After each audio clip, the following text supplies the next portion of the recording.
welcome to the Jack Weston MCAT podcast with your host, Ahmed Abdelkader. Eric Olson. And Jaden Garcia.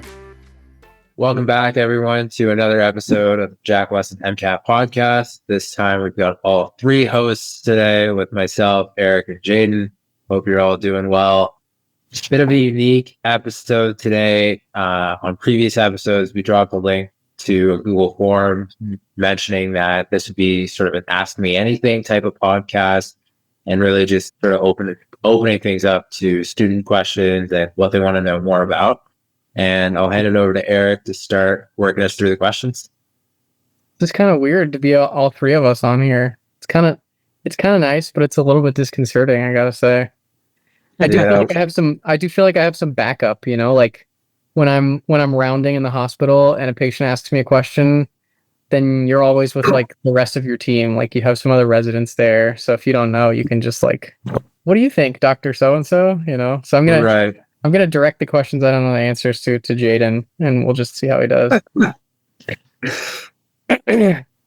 Okay, cool. So we got a handful of questions. Not sure how many we'll get through, but we'll get through as many as we can. Perfect. Try to shed some light on what the people want to know. So the first question I have here is for Jaden. Mm-hmm. And it says, I want to be an ENT surgeon so bad, but the hours, especially in residency, seem terrible. How do you do it? It's a great question. I empathize with that. I've had a rough couple of weeks, so maybe my answer now would be different than one of the upsides of residency. But I think what I would say is every successful resident, I think, finds something that grounds them and they have some sort of identity outside of the hospital. And I think this is really important for anybody in this path because it's so easy to get lost, especially in residency, probably more in residency than any other time in the pathway. Because of how much time you spend in the hospital, you start to lose some of those identities outside of you being a doctor in training or a new resident or attending. And so I think being a surgical resident has implications. Eric, you and I have talked a lot about this in some of our episodes compared to maybe some other residents and residencies. But every residency is hard and every residency comes with crazy amounts of hours. And I think you really need to remember and actively practice those other identities of your life. For me, that's being a dad. So, just before hopping on, I got home from work and I spent 20 to 30 minutes with my girls. That really grounds me and helps me forget about all the trials and tribulations that happened over the day.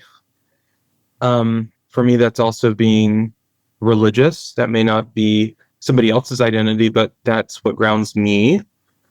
Being a husband, that's another identity for me. And I love to play sports. So I think those are what are getting me through ENT residency, considering all of the hours. And it makes it for a really sweet experience when I'm in the hospital because I spend time with those other identities and it gives me some fuel to go back to my doctor self when Monday morning rolls around or whatnot. So that's what I'd say. I'd toss it out to you both as well, how you've kind of struck that balance. This discussion kind of has like MCAT topic implications, the way that you're talking about like different roles and stuff, right? Yeah. It's kind of interesting to hear. Yeah, I don't disagree. I think that I guess I'll take a different approach and say, like, I think you have to, like, really want it. And I know, like, there's some surgical specialties. Jaden, I think you're being modest. Like, some residencies are harder than others. And, like, some of the surgical specialties have, like, higher attrition rates because people, they, like, think it's going to be glorious and awesome. And then they get into it and realize, like, oh, this really isn't what I wanted. And so I think, for me, yes, there's a component of like you find things outside of medicine. I wholeheartedly agree, but I also think like you need to be very introspective going into it. Not just like what specialty you're going to do, but the point that our listeners are at now, like deciding whether or not they want to do medicine, because it is, kind of a grueling, a long play for satisfaction in the workplace, right? Taking care of people is great, but it is definitely hard at times. And so, I think it's important to be real with yourself and say, is this something I want to do? Do I want to be a doctor? Do I want to be a surgeon?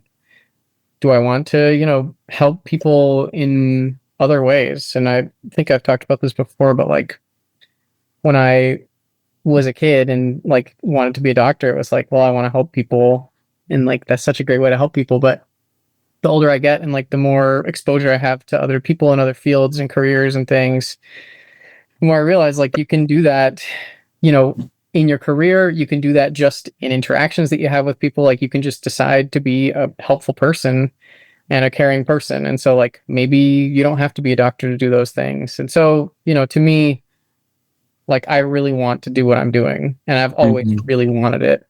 And so, there are hard things for sure, but like then I get up the next day and I'm like, this is a blessing for me. I love the opportunity. And so if you don't love it and you're not like really committed to it, I think you should realize that going into it. I want to add to, I had this exact thought, Eric, the other day. I think it was Tuesday morning. I had woken up at, I think it was 3:30, 3:15 or 3:30. AM or PM? AM. Oh, wow. Yeah. Mm-hmm. So it was 3:15. I went to the hospital. I think I got there around 4, right at 4. We rounded. I was in the operating room all day. We just had so many add-on cases that I did not get out of the hospital until like 11 p.m. at night. And then I woke up this morning at 3:30 again. And I thought to myself exactly what you were saying. Like, had I been in any other, or like other fields, there may have been other fields I would have been compatible with, but others that I knew I was not, even in medicine, and I was doing these kind of hours, there's no way. There's no way I would be able to keep going. It's so rough. But I found a lot of rejuvenation, as you mentioned, this morning when I woke up, because I was really excited for some of the cases I was going to do today. And I think that's what keeps you going. Ahmed, I would love to hear your thoughts. I know you're in a different stage, but not far behind. And you've seriously been involved in kind of what we've been talking about in multiple identities that you carry, as well as, just very busy and trying to find motivation in this time.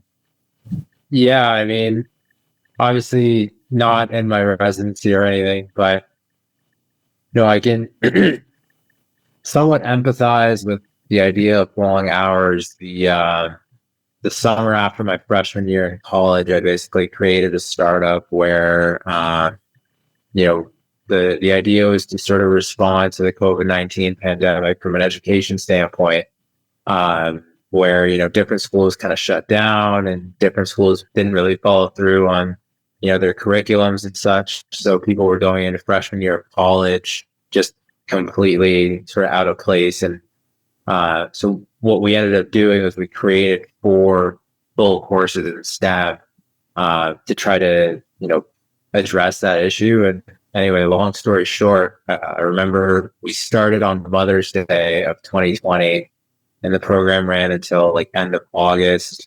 And I was pretty much working like Monday through Friday, 10 a.m. to 4 a.m. and then, filling in whatever I didn't get done on the weekend.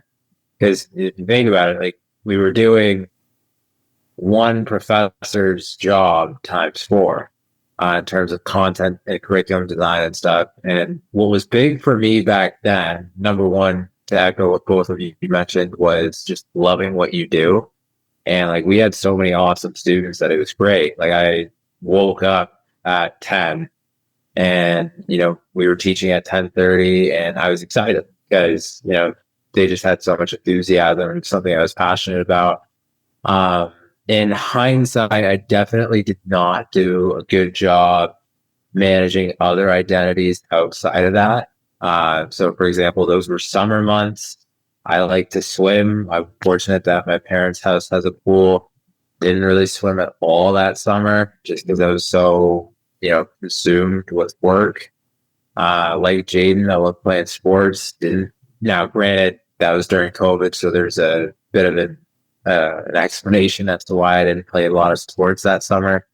But I think, just, as somebody who's looking ahead to residency, I think, I really want to use my vet school years to prove to myself in a way that I can find balance. And, I think balance is a very dynamic word in the sense that, I don't think it necessarily means 50-50. It just means, the seesaw isn't flipping completely over one way or another.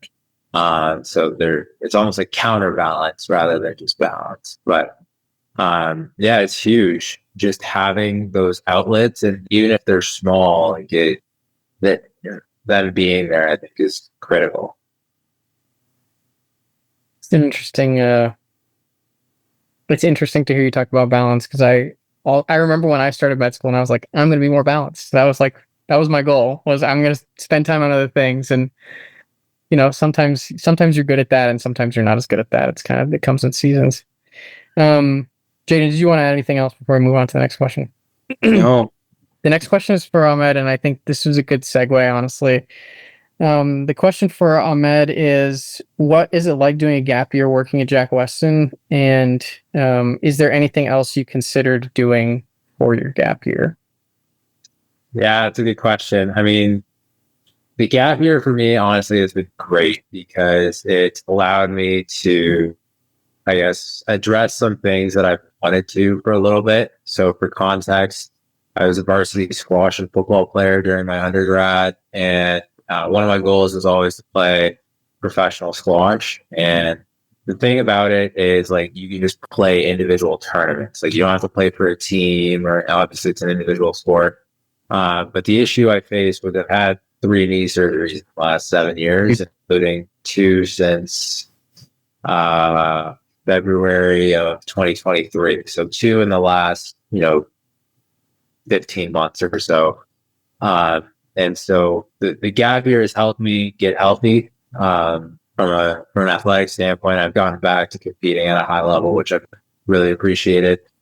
As far as working at Jack Weston goes, it's been great. I've gotten to meet a lot of people that, taught me a lot of things, including Eric or Jaden. So, and it's been great in the sense that, like, I'm using a lot of science in my day-to-day life, which, helps keep me, I think, it satisfies that, like, academic component of my life where, I'm not just turning into a meatball and checking into a 95. Not that there's anything wrong checking into a 95, but, like, I know the end goal for me is med school, and I want to make sure that I can still have that academic, integrity is not the right word, but just consistency, routine, I think is a better word. So that part's been awesome. And I get to meet new people. Like, I meet people from all over the continental United States, and, it's cool. Like, the other day I met with a student who grew up like 3 streets down from where I lived in Indiana back when I lived there. Wow, like, small world. But it's been awesome. And the nice thing too is I'm making money that I can use to try to mitigate some of my imminent tuition fees and stuff like that. And it's obviously med school is expensive. Cost of living is expensive. Depending on where you go to med school, like for me, I'm headed to a fairly major metropolis in Toronto. So cost of living is going to be high. So making some money to try to support myself has been great. Did I consider doing anything else during the gap year? Not particularly. Like, these were the things that I knew I was going to do. It was a matter of like, do I take on anything else? And I pursued a couple of other hobbies as well, but I knew these were the fundamental things that I wanted to do because the job here, helps me sort of use my strengths to, for some meaningful purpose, right? Just seeing, our students get the scores they want or understand concepts in a better way has been really rewarding. And I think, just to be able to actually get back to the things I love doing that, I wasn't able to, whether it was due to injury or COVID or whatever. I think it's just been a nice way to, I guess, wrap up my undergrad and say, all right, I'm ready for the next chapter. Jaden, do you have any other thoughts on like gap years and what to do and what not to do? Neither of us took gap years, so it's not exactly drawing from experience, but maybe with students that you taught or anything. Yeah, the gap year comes up again in med school, and so I think it's a relevant conversation. And I know, Eric, you and I had to face this decision twice as a pre-med and as a med student. And I think overarching principle, if you're going to take a gap year, make it count. I've seen a lot of applications to medical school and to residency where the gap year really didn't add that much from a resume standpoint. And of course, people take gap years for non-resume building reasons, and I think that's totally fair. But if you're doing it to try and bolster your application, you have to recognize limitations. Usually the application for your year will be in the middle of the gap year, so there's actually very little at the time of application that's changed. And so you really, as Ahmed said, got to think ahead, right? You can't finish the year right before the gap year starts and start thinking, well, what am I going to do? Because you're probably a couple months away from applying. For pre-med students, you are applying at the time of the new academic year. So be mindful of that. The other thing I would say is think about what it is that you're lacking the most in your application and try and find an opportunity that's going to give you the most bang for your buck. So if you're really missing out on research, going to do a basic science lab where you might not even finish the IRB before the time the application starts may not be the biggest bang for your buck. I'd probably try and find a research group who does more clinical research where that's maybe less impactful, but maybe quicker turnaround, because that may give you some of those numbers that you could be lacking. I think if you're lacking clinical hours, going to a high volume or a full-time opportunity and experience to bolster that would make the most sense instead of doing shadowing hours here and there, right? That's just not going to get the job done. So just be mindful of where the deficit is and really try and address it ahead of time is what I'd say. What about you, Eric? Yeah, I agree. I mean, I think the trap that you can fall into, and I'll be brief, but I think the trap you can fall into is like, let me look at all the things on my application and like think of all the things that I could be more that I could be stronger with, and like do all of those things. Like, oh, I had some clinical hours, but like I'm gonna volunteer at the emergency room like 5 hours a week, and I had some research, but I'm gonna do like 5 hours a week of research, and then I kind of need to make some money, so I'm gonna spend 5 hours a week doing X. And I think I just think it weakens your application. I don't think it's not a weakener per se, but like they want to see that you did something that you're passionate about. Mm-hmm. Like, I agree with you. Like, pick one thing or pick two things and like put in some hours, put in some real hours. Mm-hmm. Do something that you can talk about that you're interested in. Like Ahmed just talked for 5 or 6 or 7 minutes uninterrupted about like what Jack Weston was and what he was able to do and some of the hobbies that he pursued as well. But like, you need to have some stories coming out of that.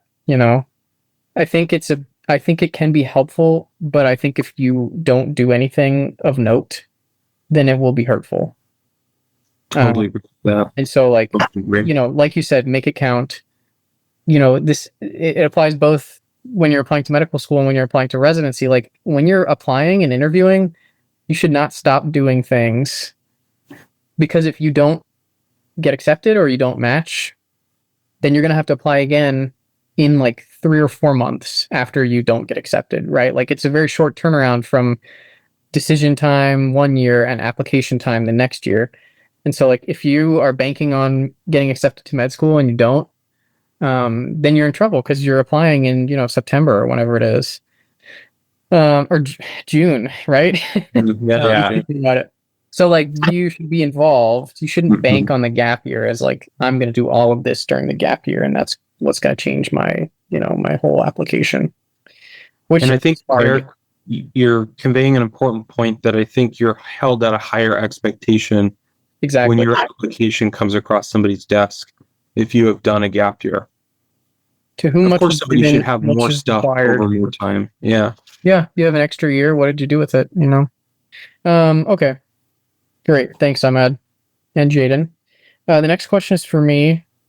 I don't know how much you all will have to contribute to this, but the question is, why are you required to do an intern year in medicine if you are going into dermatology? It's a good question. I don't know. I don't know the answer specifically. So I think we've mentioned this before, but like radiology and dermatology and physical medicine rehabilitation, some anesthesia programs, and some radiation oncology programs require you to do like a preliminary intern year once you finish med school. And it's like a general year, you do a little bit of everything. I think it may be a remnant of like how things used to be back in the day. Although I don't have data to back that up. It's just what I've heard people say. I think all in all, like it's not unhelpful.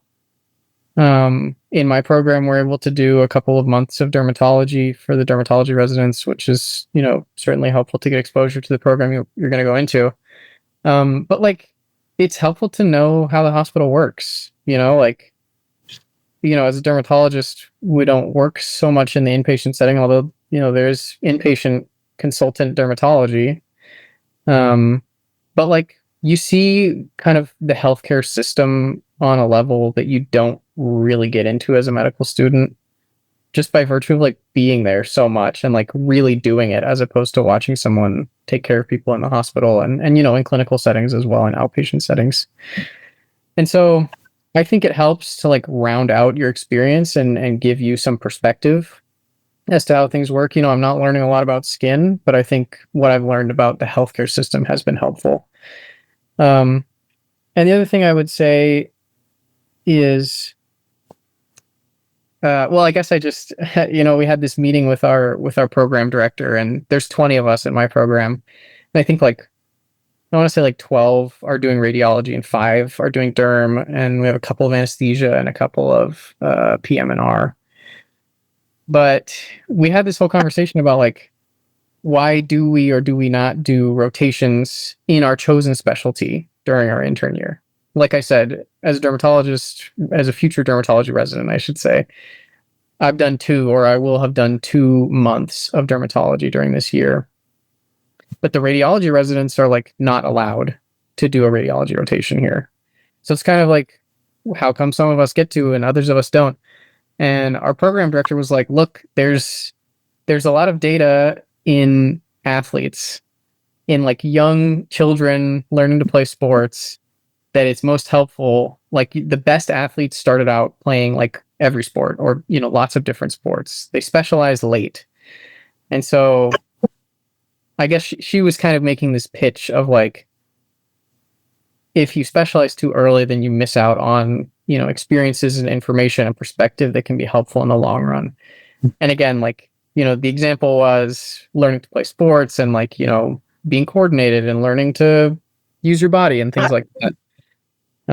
I don't know if there's like specific data as far as like medical training goes, but I think the principle is there, which is, it helps to know how things work in a larger perspective, and helps to know how patients are treated outside of your clinic. And especially in dermatology, like, and this may or may not like make sense to people, but for most specialties, like our medical record systems that are, electronic and they're on the computer, they all kind of interconnect between different offices, different health systems. Like if someone was seen at Mayo Clinic, like sometimes you can see those records at my hospital in Atlanta because they're connected on the internet. But the derm clinics, like none of them are connected to the rest of the hospital. And so like if I just jumped right into dermatology residency, like I might not have that experience of like learning how records get shared and again, like how things work in the hospital, because you just wouldn't have access to those sorts of things if you were jumping right into dermatology. And so, I don't know. I think it's probably a better question for me 5 or 10 years from now to say like, this is how my transitional year helps me. But from like where I sit right now, this is kind of what I think will be helpful in the long run. Jaden, do you have anything to add to that? I don't know if you don't have to. This is a recurring problem is we advance in our medical careers and we're faced with this, why am I doing this? I've already found a passion or an interest in something else. It happened when I was an undergrad. Why in the world am I taking organic chemistry? It happened again in medical school. Why am I spending time with psychiatry when I want to be a surgeon? It happened again in residency. Why am I spending time with general surgeons when I want to be a head and neck surgeon? And I think every time looking back, I've found some value in exactly what Eric was saying, to diversify my background. But also, I think one other point is, as a medical doctor, when something bad happens in the community or to your family, the niche of your specialty may go out the window and you may be asked to go outside of your scope to help provide some care, or to Eric's point, to at least know the system to get people to the right doctors. We've talked about sometime on this podcast that you will get asked by your family members or friends about OB questions, even though you want to be a dermatologist or an ENT surgeon. People will ask you what they should do if they're having chest pain. You may be on a plane and somebody has an airway problem that you may need to at least give it your best shot to manage because you carry the title of an MD. And I would tell all the pre-med students going to medical school, this is your one and only chance to see all of these specialties to gain some of that knowledge. Never again will I have the opportunity to follow around a pathologist and do an autopsy. Never again will I deliver another baby unless it's an emergency. Never again will I, get to look at biopsies under a microscope from, various parts of the skin and think about the KOH and all that stuff that dermatologists look at. So there's a lot of value, and just remember it's a really special time as a medical student. Beautiful. This next question is not for any one of us in particular, but Ahmed, why don't you take a shot? The question is, I'm trying to decide between taking classes over the summer or doing an internship in engineering. Do you have any advice? Yeah, that's a good question. I'm guessing this is like in between years of undergrad. Yeah, I would guess the same. Okay. I think over the summer, so yeah, presumably. Yeah. Internship in engineering is actually fascinating. I think there's stories and experiences that you can gain from that maybe the typical pre-med wouldn't. So I think it's like, as we were sort of talking about there with, those internship years, I think having perspectives is helpful. I would say, I can speak to this specifically, having done my undergrad in Canada. I know there's some schools that want you to take a full course load. So taking a half course load in the summer at some schools here anyway is, we'll say, frowned upon, I guess. So I would just say, one, like, be mindful of any potential considerations along those lines. I would also be curious to know if it's truly a this or that. Obviously, like, if the engineering internship is across the country, then it very much is this or that. But if the classes are online, then in theory you can do both. Oh, like could you do both? Okay, I see what you're saying. Yeah. I think ultimately, like, it sounds simple, but one of the best pieces of advice I got from a friend of mine after freshman year when I was debating transferring was make a list of pros and cons for both. And then once you've done that, give it to somebody who is completely unaware of what you're deciding between. Tell them what you're deciding between and see if they have anything to add. And I guess in that process, you sort of really can reflect on what's more important to you. Yeah, I think there's no right or wrong answer to a question like that, at least not in my opinion. I think it just really much depends on the individual. For me personally, because I was on track to take all my classes and I was doing well and I didn't really need to do summer classes. If I was in that position, I probably would have opted for the internship because I can take classes during the year. Like the internship sounds like a unique opportunity. But again, everyone's different. I think context definitely matters. Circumstances matter, but those are just my 2 cents. Jaden? I Anything would just add, like with an internship, just make sure it speaks to your story. I've read lots of applications before, and I'm very puzzled by what and how they got involved with all these random things. And I think the strongest stories have some sort of commonality amongst what's going on. So if I see that you were a bioengineer intern, you were doing diabetic research, and you volunteered at some place, I think that's all great individually. But reading your application, I'm curious where the motivation for all these things came from. And is there some box you were checking, or was this truly speaking to where your interests are? So I think, imagine somebody who then took a bioengineering internship and they were doing robotics for amputees in undergrad research, and they volunteer at a rehab center for those who have gotten into addictions after losing amputated arms. I mean, you see how that person has a much more cohesive story, and I'm really convinced that 3 months they spent in an internship was not just to check some box.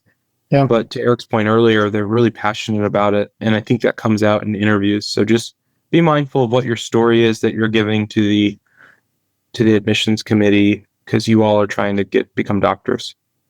Yeah, that's so tough too, because I think that I remember being an undergrad and being like, thinking that about every single thing that I did. Like, how is this going to be for my story? And at the end of the day, I still didn't feel like I had a cohesive story. But I think, like, if you're thinking that you might be interested in engineering and you want to do this internship and figure it out, like, I think that's reasonable. And then that's part of your story too. And, like maybe as a one-off on your application, it doesn't make a ton of sense. But then maybe in your personal statement, you say, yeah, I thought I was going to be an engineer and I did this internship and I realized, like, I really like people, and so you can kind of explain the anomalies in your story, so to speak, through your personal statement, which is more of a strategy point that we don't have to get into.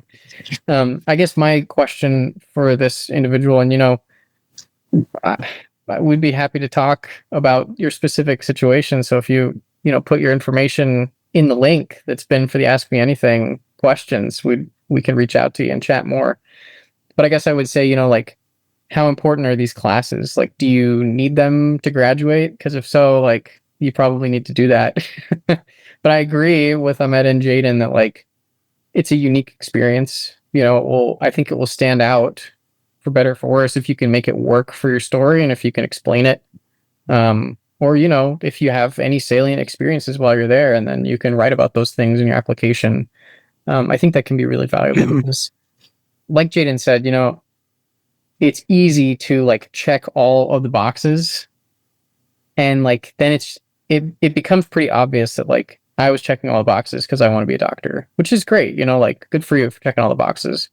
But it is so much more compelling when someone has some thread of consistency that's like, all of my research and like all of my volunteering was with amputees. And then you say, like my friend was an amputee. And so I'm passionate about this sort of thing. You know what I mean?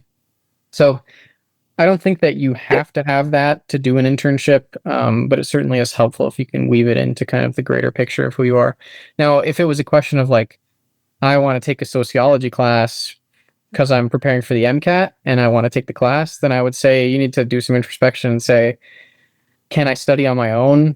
Is it worth it to me to take this class to be more familiar with sociology versus doing an internship for the summer? Because similar to a gap year, like the summer is a gift and like you should try to use it to your advantage. Not everyone does. Like you don't have to. People get into med school all the time who took the summer off or like worked an odd job. But like, I would use the summer as an opportunity to strengthen yourself. And if you can do that by doing something that will be interesting, and catch the interest of your interviewers and your reviewers, I think that can be a valuable tool. Okay. The next question is for Jaden. It says, it sounds like you had multiple acceptances to medical schools based on some of the things you've said in the past. How did you decide where you wanted to go for schooling?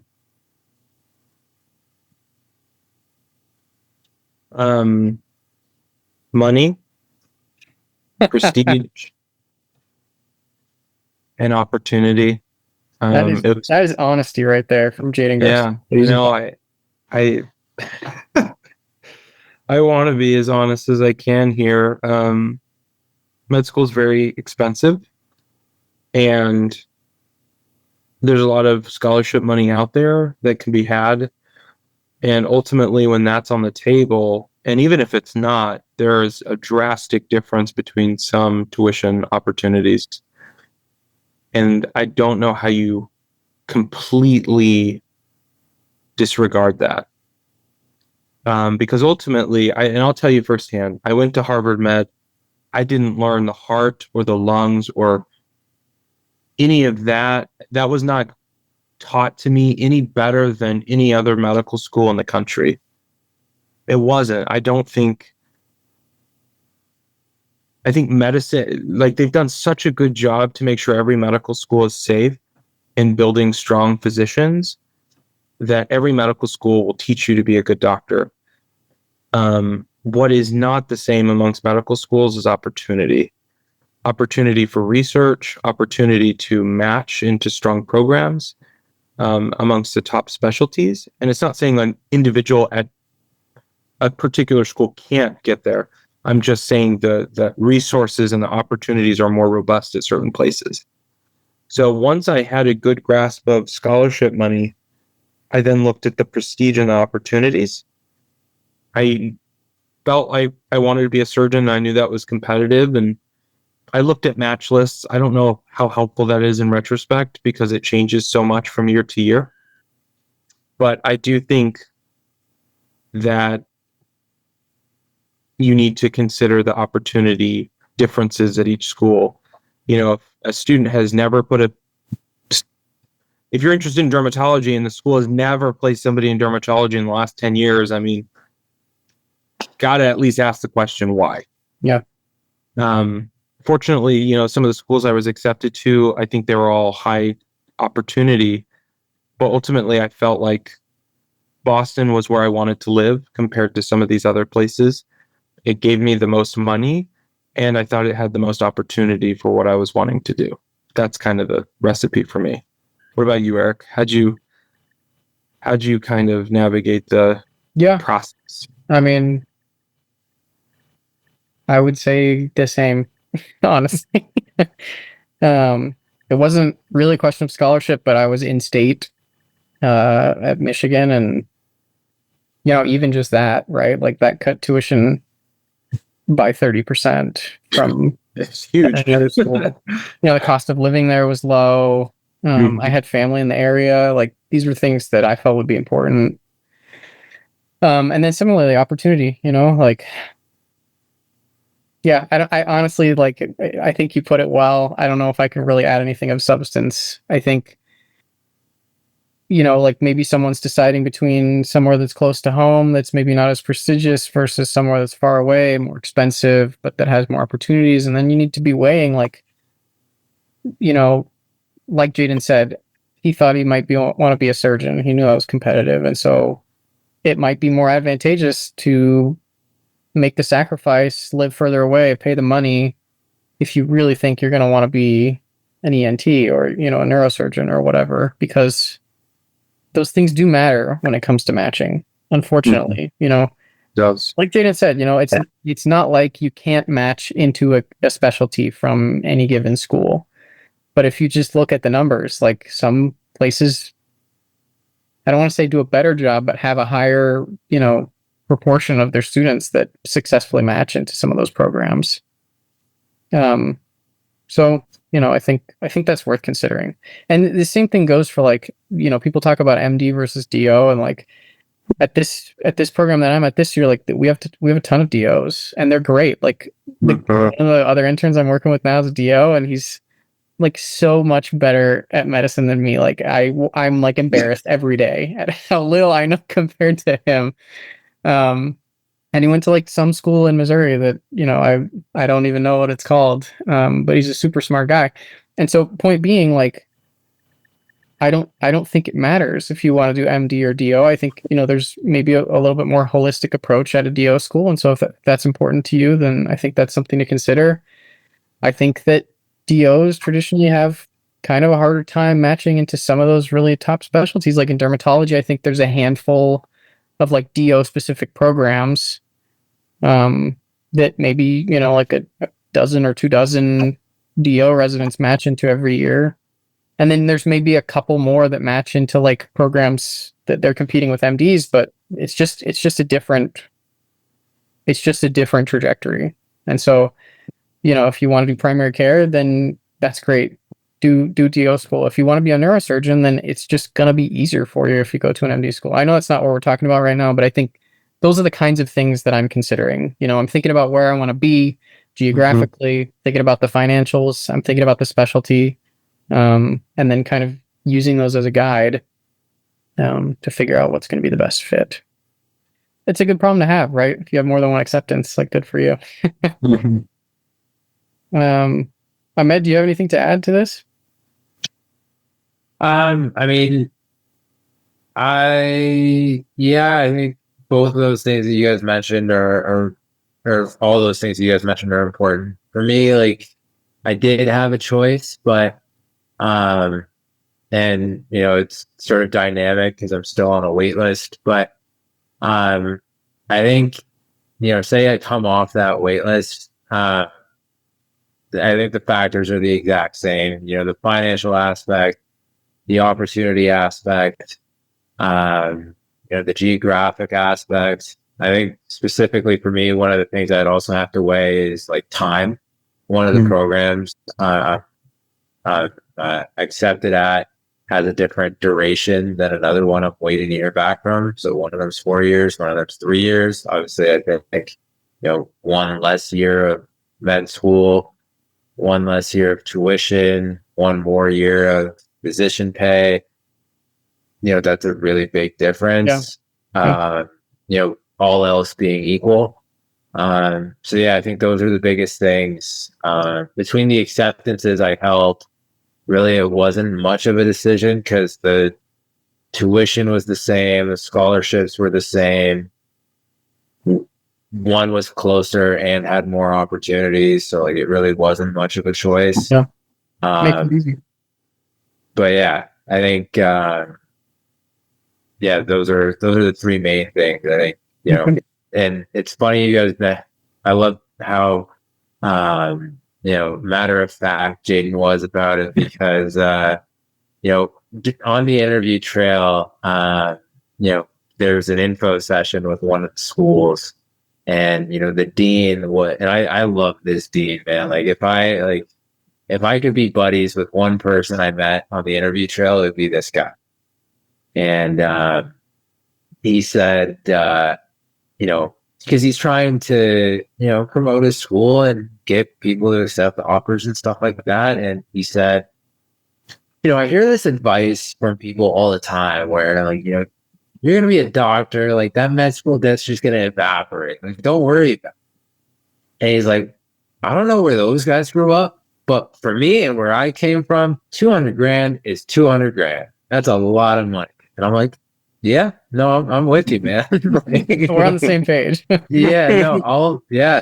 And this guy was smart too. Like he talked about, it's not just 200 grand. If you invest it over, several years, that 200 grand turns into like 4 or 5 million. And it's like, well, yeah, when you put it that way, cause like, I've heard it before, like, I even, from a really trusted mentor of mine, he told me, apply everywhere, regardless of what the financial aid looks like, because that debt will evaporate. All right, that's true, but like, I don't want to pay if I don't have to. Yeah, you know what I mean. So, but yeah, no, it's such a like. I think I'm gonna be blunt. Like, you're foolish to not consider the financial aspect of going to med school. Like, if you get into school A, that based on some arbitrary ranking is a little bit higher than school B. The school B is half as cheap, or I guess half as expensive, however you want to frame it. Like, that's a serious conversation to be had there, because like money doesn't grow on trees, obviously, but yeah, those would be the factors that I would really prioritize, similar to what you guys said. The next question is for you, and it is, what are the differences between the U.S. med school, or I guess it was U.S. and Canada. Let me read it exactly. I don't want to paraphrase. What is the difference between medical school in Canada and medical school in the U.S.? That's a good question. Having attended neither, hard to know. I'm guessing the question is more about the applications, though. And that I can answer. I would say applying to the U.S. is actually harder, just because there's more writing. Like, and I can only speak to Ontario schools. There's 6 of them. Some of them like don't have essays, which you might think, wow. Which, to be fair, I did think, wow. But basically, the way the Ontario system works is like similar to AMCAS. You go in, you put your personal information, and the nice thing about this actually is it's centralized with the same, I guess, organization that you do a lot of your undergrad applications through. So if you applied to an undergrad in Ontario, like it autofills all that stuff, even though it was like 5 years ago. It asks if you want to change anything. But then you fill out the equivalent of the work and activities section. The difference here, though, is that instead of 750 characters, which AMCAS gives you, this is 150 characters. So it's like, do. Fill it down. Yeah. Like, it's literally bare bones. What is this? And so that really doesn't take a whole lot of time. Whereas the work and activities section, there is a little bit more refinement involved. And then, yeah, 2 of the schools in Ontario don't have essays. You just add them to your cart, and like that's it. One of them had, and so the other major difference, before I forget, there's no like personal statement. Like, it's just you have potentially a couple of these small essays to these schools. One school had up to 9, which is a lot, but the other ones that I applied to, 2 of them didn't have any. One of them had 3, and we're talking like 250 words usually. Whereas, some U.S. secondary essays go up to like 4,000 characters. Some of them are 1,000 characters. Obviously, it varies, but like a lot more writing in the American application. And there's a lot more transferability, I would say, between the secondaries with AMCAS. Like, there's a lot of copy, paste, refine that you can do with some secondaries because of how common some of those prompts are. That's like not a thing with the Ontario application. Like, every essay is entirely different. And I would assume that's by design. But yeah, it's like, if you wanted to apply to just those two schools I mentioned, you can apply to Ontario med schools like in a day. Like it's really not that tall of an ask. Obviously, AMCAS, we're talking like many, many weeks if you do it, properly and thoroughly. Otherwise, though, it's like similar general structure. Like you pay by school. It's a little bit later though, and it's not rolling. I guess it's another major difference. Like the Ontario Med School deadline, it's like the first Monday of October or something like that, and it's not rolling. Like you can apply like a minute before the deadline, doesn't change anything. Which obviously is not the case with AMCAS. Like if you submit AMCAS in October, better luck next year. And for most schools anyway. So yeah, those I guess would be some of the major differences. I'm curious, Matt, if I can ask one follow-up question. Do you know if like what the acceptance rate for US students applying to Canadian schools is? Ooh, that's a good question. So I guess I'm just wondering if it's like worthwhile for our US students to be applying to those places. It never even really crossed my mind when I was applying. Yeah, I actually don't know the answer to that off the top of my head. I do know that some schools don't accept international applicants, whereas some do. I know the tuition is like triple or quadruple for international students, which actually wasn't something I saw a lot applying to American schools. Like granted, I applied to ones that were international student friendly, so like I really just I didn't bother with the ones that wouldn't give out scholarships to international students. But it's interesting because I looked at this from a residency standpoint recently, because that's something I'm very interested in as well. And I can't remember the source, but I think there were 22 Canadian MDs that went through, is it ERAS is one of the residency match, like pathways in the US. 14 actually went through with it and 8 matched. And then on the flip side, US to Canada, I think it was like over 40, which on one hand, you may think, well, yeah, that makes sense. There's more MDs in the US. Like, that's not really how you should think about it. You got to think about it in terms of like how many seats are available where they're going. And there's obviously significantly fewer residency seats in Canada than the US. So yeah, there's that. As far as the actual MD programs go, I would say you're definitely at a disadvantage if you're an international applicant, but that's how these schools make money ultimately. So like they will admit some international applicants to make more money. And, that's just the unfortunate reality of, international tuition and such. So it's not funny, but there was actually a recent mild controversy in Ontario. The premier, who's the equivalent of a governor, basically said, like, I don't want any of these seats going to international students. Med school is hard enough to get into as it is. I want our kids getting these seats. And the school's responses were, yeah, but now we're losing money, as opposed to, let's get more homegrown talent. Yeah. So there's that. So yeah, inevitably there are international students that get into Canadian medical schools. Definitely the minority though. Yeah. All right. Well, we have a few more questions, but maybe we'll save them for another day. It looks like we're running up on our time, but I enjoyed this. I enjoy, hearing about what you all are interested in and how we can kind of clear up some of your concerns. Those were great questions. Any parting words from you all? Hope we get to do this more. I think this is what the people want. So it's great conversation with both of you. Yeah, it's good to have both of you guys on at the same time. And I think those were a lot of great questions. And I always enjoy, having people wanting to hear our perspectives, because I think there's a nice sort of diverse blend of experiences between the three of us. So Yeah, looking forward to something like this again in the future, and I appreciate everybody that took the time to submit those questions.